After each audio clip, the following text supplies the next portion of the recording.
குட்டீஸ் எல்லாரும் எப்படி இருக்கீங்க? போன எபிசோடில் ஒரு மர்மமான சிக்னல் நம்ம அஸ்ட்ரோ நண்பர்களுக்கு கிடைச்சது, ஞாபகம் இருக்கா? அந்த சிக்னலை பின்தொடர்ந்து அவங்க இப்போ நிலாவை நோக்கி போய்கிட்டு இருக்காங்க. நிலா பூமியை சுத்தி வரும் ஒரு அழகான துணைக்கோள். நம்ம ராக்கெட் மெதுவா நிலாவுக்கு பக்கத்துல போச்சு. ஜன்னல் வழியா பார்த்தா நிலா ரொம்பவே பிரகாசமா வெண்மையா தெரிஞ்சது. நிலா ஏன் இப்படி வெள்ளையா இருக்குன்னு நீங்க யோசிச்சிருக்கீங்களா? நிலாவுக்கு அதோட சொந்த வெளிச்சம் இல்லை. சூரியன் நிலா மேல வெளிச்சம் படும்போது அந்த வெளிச்சம் நம்ம கண்ணுல பிரதிபலிச்சு நிலாவை பிரகாசமா வெள்ளையா காட்டுது. அதுதான் நிலாவோட ரகசியம். இப்போ ராக்கெட் மெதுவா நிலா மேல இறங்க ஆரம்பிச்சது. டச் டவுன் அப்படின்னு ஒரு சத்தம். நம்ம அஸ்ட்ரோ கிட்ஸ் எல்லாரும் விண்வெளி ஷூட் போட்டுக்கிட்டு ராக்கெட்டை விட்டு வெளியில வந்தாங்க. நிலா மேல காலடி எடுத்து வச்சதும் அவங்களுக்கு ஒரு ஆச்சரியம் காத்துக்கிட்டு இருந்துச்சு. பூமி மாதிரி நடக்க முடியல, ரொம்ப லேசா மிதக்கிற மாதிரி உணர்ந்தாங்க. அதுக்கு காரணம் நிலாவோட ஈர்ப்பு விசை. பூமிக்கு எப்படி எல்லா பொருளையும் கீழே இழுக்கிற ஈர்ப்பு விசை இருக்கோ அதே மாதிரி நிலாவுக்கும் ஈர்ப்பு விசை இருக்கு. ஆனா நிலாவோட ஈர்ப்பு விசை பூமியை விட ரொம்ப கம்மி. அதனாலதான் அங்க ரொம்ப லேசா மிதக்கிற மாதிரி நடக்க முடியும். நம்ம அஸ்ட்ரோ நண்பர்களும் குட்டி குட்டி ஜம்புகள் எல்லாம் போட்டு மிதந்து விளையாடி பார்த்தாங்க. அது ஒரு ஜாலியான அனுபவம். நிலா மேல நிறைய பள்ளங்கள் இருக்கிறத பார்த்தாங்க. அத குழிகள், கிரேட்டர்னு சொல்லுவாங்க. பெரிய பெரிய கற்கள் விண்வெளியில இருந்து வந்து நிலா மேல மோதும் போதுதான் இந்த குழிகள் உருவாகுது. ஒவ்வொரு குழியும் ஒரு தனிப்பட்ட கதையை சொல்லுச்சு.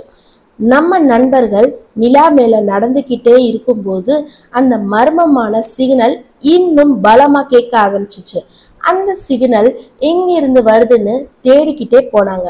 அப்போதான் ஒரு பாறை மறைவுல ஒரு சின்ன குகை வாசல்ல கண்டுபிடிச்சாங்க. சிக்னல் அந்த குகைக்குள்ள இருந்துதான் வந்துச்சு. மெதுவா ஜாக்கிரதையா குகைக்குள்ள நுழைஞ்சாங்க. குகைக்குள்ள ரொம்ப இருட்டா இருந்துச்சு. அவங்க வச்சிருந்த டார்ச் லைட்டை போட்டு பார்த்தாங்க.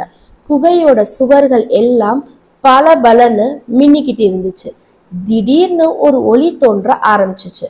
அந்த வெளிச்சத்துல ஒரு குட்டி உருவம் அவங்க முன்னாடி நின்னுக்கிட்டு இருந்துச்சு. அது ஒரு அழகான நிலா உயிரினம். ரொம்பவே வித்தியாசமா சாதுவா இருந்துச்சு. அதோட உடம்புல குட்டி குட்டி நட்சத்திரங்கள் மாதிரி மின்னிக்கிட்டு இருந்துச்சு. அந்த உயிரினம் பயப்படாம நம்ம அஸ்ட்ரோ நண்பர்களை பார்த்து சிரிச்சுச்சு. அப்புறம் மெதுவா அதோட கையை நீட்டுச்சு. அதோட கையில ஒரு சின்ன மின்னும் கல் இருந்துச்சு. அந்த கல் மேல ஒரு வரைபடம் தெரிய ஆரம்பிச்சிச்சு. அது ஒரு சாதாரண வரைபடம் இல்லை. அதுல சில கோலங்கள், நட்சத்திரங்கள் எல்லாம் இருந்துச்சு. அதுல ஒரு பெரிய சிகப்பு கோலை நோக்கி ஒரு பாதை போட்டு இருந்துச்சு. நம்ம அஸ்ட்ரோ நண்பர்களுக்கு சட்டென்று புரிஞ்சது. அது செவ்வாய் கிரகத்துக்கான ஒரு வரைபடம். அந்த நிலா உயிரினம் அவங்கள செவ்வாய் கிரகத்துக்கு போக சொல்லுதா? இந்த மர்மமான நிலா உயிரினம் ஏன் நம்ம நண்பர்களுக்கு செவ்வாய் கிரகத்துக்கு போக ஒரு வரைபடத்தை கொடுக்குது? செவ்வாய் கிரகத்துல அவங்களுக்காக என்ன காத்துக்கிட்டு இருக்கு? அடுத்த எபிசோட்ல நம்ம தெரிஞ்சுக்கலாம். அது வரைக்கும் இந்த பெரிய பிரபஞ்சத்துல இன்னும் என்னென்ன ரகசியங்கள் இருக்குன்னு யோசிச்சு பாருங்க குட்டீஸ். அது வரைக்கும் உங்களுக்கு இந்த எபிசோட் பிடிச்சிருந்துச்சுன்னா மறக்காம லைக் பண்ணுங்க, ஷேர் பண்ணுங்க, சப்ஸ்கிரைப் பண்ணுங்க. இன்னொரு எபிசோட்ல நான் உங்களை மீட் பண்றேன். அது வரைக்கும் பாய் குட்டீஸ்.